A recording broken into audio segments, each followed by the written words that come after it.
Bienvenue dans cette édition d'accompagnement matinal. Ce matin, nous allons nous entretenir sur le thème Jésus-Christ, mon essentiel.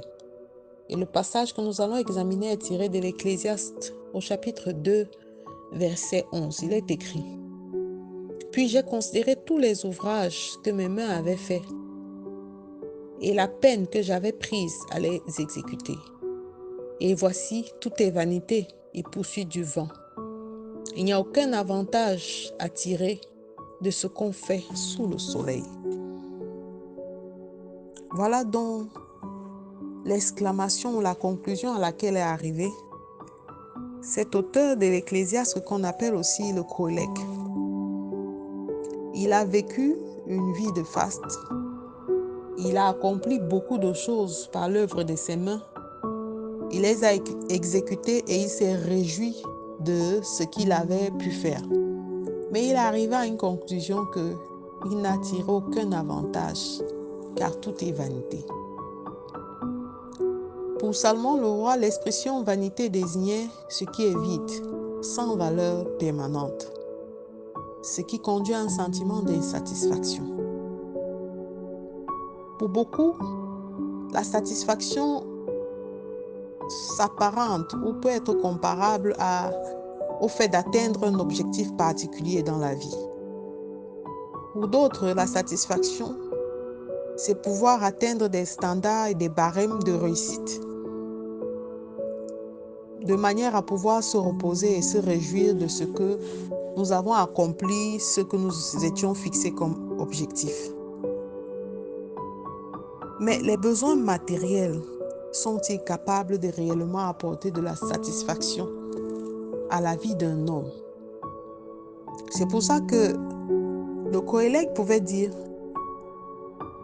arriver à la conclusion que tout est vanité et qu'il n'y a rien de nouveau sous le soleil.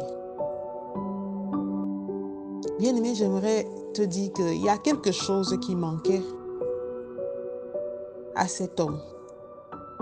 Il lui manquait Jésus. Tout peut exister et tout ce qui existe dans le monde peut sembler dérisoire et est dérisoire. Car l'apôtre Paul pouvait nous dire dans Philippiens 3 qu'il regarde toutes choses comme de la boue à cause de l'excellence de la relation qu'il cherche à établir avec Dieu.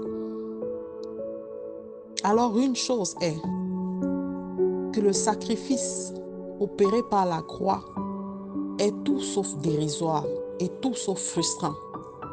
La mort et la résurrection de Jésus-Christ nous a offert le rachat. Et ce projet de Dieu surpasse tout autre projet matériel qui ait pu exister dans ce monde. Jésus est notre essentiel. Il a dit dans sa parole dans Jean 14, si je suis le chemin, la vérité et la vie. Alors cette vie éternelle que Dieu nous offre n'est pas du tout dérisoire. C'est pour ça que la quête en vue d'obtenir ce que nous avons comme bien matériel, de pouvoir même fabriquer ce que nous pouvons faire, de pouvoir concevoir. Sans Christ, toutes ces choses ne servent à rien. Et si on n'a pas réussi à sauver son âme, alors le reste ne sert à rien. Christ pouvait encore le dire, car celui qui voudra sauver sa vie la perdra, mais celui qui perd sa vie à cause de moi et de la bonne nouvelle la sauvera. À quoi sert-il de gagner tout le monde? À quoi sert-il à un homme de gagner tout le monde s'il perd son âme?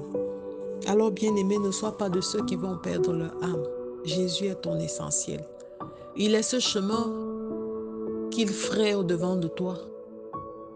Il est cette vérité que sa parole amène dans ton cœur et t'entretient, dans laquelle tu es entretenu tout le temps. Et il est cette vie en abondance et cette vie sans tache. Viens rejoindre Christ. Le prix à payer est tout sauf frustrant. La marche avec Dieu est exceptionnelle. Et Christ est notre vie éternellement. Alors je veux t'encourager à faire cette prière avec moi, Père éternel. Donne-moi de rendre dérisoire tout ce qui ne concerne pas ta parole. Je déclare que Jésus-Christ est mon essentiel. et grâce à lui, rien ne me manquera. Au nom de Jésus-Christ, nous avons prié. Amen, amen, amen. J'étais la révérende Sonia Antoine de la Grace Bible Church. Je vous souhaite de passer une excellente journée, excellente semaine. Shalom.